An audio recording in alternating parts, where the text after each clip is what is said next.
down.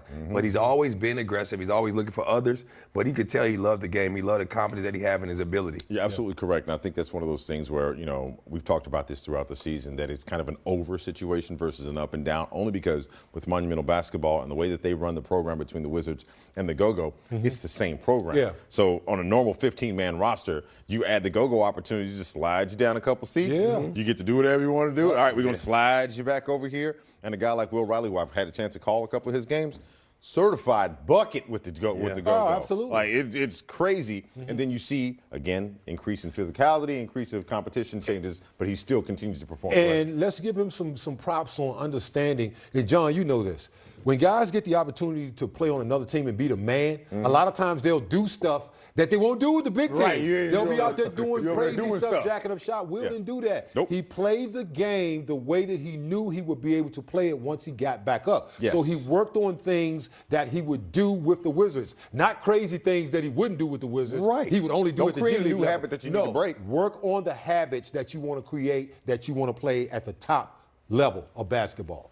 Yeah, that's the key. I think the most important thing on top of that is when you go down there, don't get caught up understanding, like you just said, I'm going to get 25 shots, 30 shots. When you come up here, I might get 8 shots. Yeah. Understanding your role, wherever team you at. Yep. But that is a good thing to let him understand how to be aggressive, know when I'm going to be able to have my shine, and I come back up here. I still got a little bit of shine because some guys sitting out, but I'm still learning how to play and understand what the pro game is all about. Let's take a chance to shine the light on somebody else who's taking advantage of minutes at this part of the season, albeit coming off the bench. Now, this cat tonight, I'm going to give you his minutes first since we talk about minutes on the court.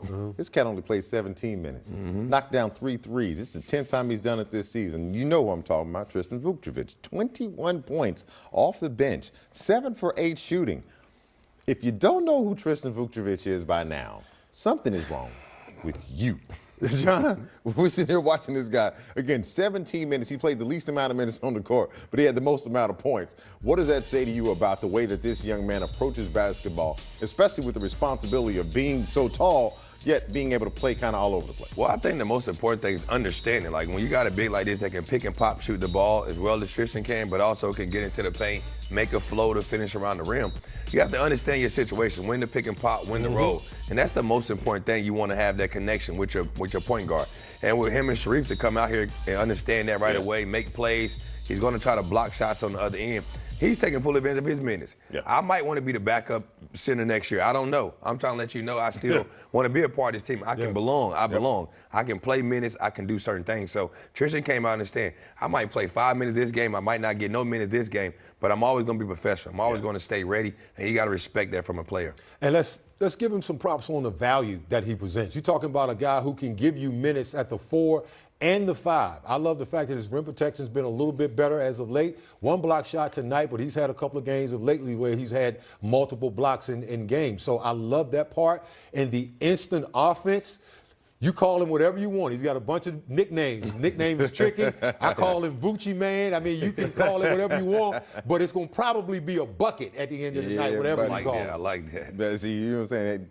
Tony's got our nicknames, so of course we're going to enjoy it. I got one more for you, and I'm going to make sure we give this man his due props because he's got his first NBA star. Oh, yeah. He's running that one. And you know that's your department. So let's go ahead and get to Sharif Cooper. 13 points in 27 minutes, 6 for 8 from the floor. He gave you 7 boards a couple dimes. I want a point guard's assessment of a point guard. I'm listening. For him, you know what I mean? His assists, if you look at it, he only had 2 assists. But he made a lot of plays of getting into the paint. Yes. Finding guys. They just didn't make the shots tonight. But the pace he plays with, he's pushing the ball. He's being aggressive. And you got to understand, he's a guy that's been in the league almost 5 years, you know what I mean? True. Understand, like, I feel like I can play. I can be a third point guard on somebody's team. And he understands his role. When I go down to the Go-Go, it's my world. It's my shine. When I'm up here, it's a little different. But I know he felt great to get his first start. He's a guy that's very crafty, super quick, can make all the plays and all the reads. And understanding, I belong. Yeah. Tony, when you're thinking about a guy like Sharif, I'm thinking about the opponent in which he's playing against. Because as you said earlier, Detroit's a more physical team. Oh, yeah. So that's a different dynamic, a different style of opponent. And I'm glad that he performed this way. But what kind of dynamic does that play for him? Well, for me, it just shows that, like John just said, you can please plug and play. You can put him in. He's 5 years in the league.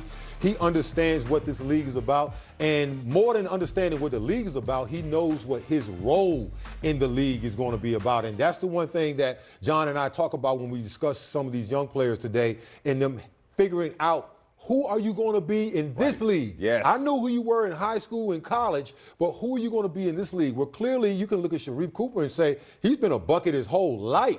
But once he got to the NBA, he understands, like, okay, now you got to do those little things. Can you make that pocket pass? Yes. Can you run the offense? Are you willing to defend? So these types of things are what Sharif Cooper gives you, well-rounded, and that's why he looks as good as he looks on a night like tonight. You know what I appreciated most about Sharif Cooper? I'm looking at his shot chart. 2 right in the paint under the basket, 2 middies, and a corner 3. Each part of the court, the young man can score, and especially those 2 inside. 3-level score. Yeah. Level score. That's literally what it's again, about. a dude who probably got buckets his whole life, and then had to fine-tune it just a little bit once he got to the pros just to be able to have a career. That's what it's all about. We're talking about growth, the process, not necessarily the product. We're working towards that. But this is what you want to see to have a young Wizards team. Again, don't worry about the loss on that. It's the #1 team in the Eastern Conference with Jalen Duren. Don't trip. Ain't nobody tripping about that. But we want to make sure we gave our guys their due flowers. Speaking of flowers, Cherry Blossom Night. You know what time it is. It's about that time of year. Presented by Giant. Full bloom. The Wizards play host to the Thunder on Saturday, March 21st, 5 p.m. Celebration throughout the night. One of the many reasons DC spring is so special. Cherry Blossom Night presented by Giant. You can grab your tickets today at WashingtonWizards.com. We're going to hear from Coach Keefe on the other side as well, so don't move.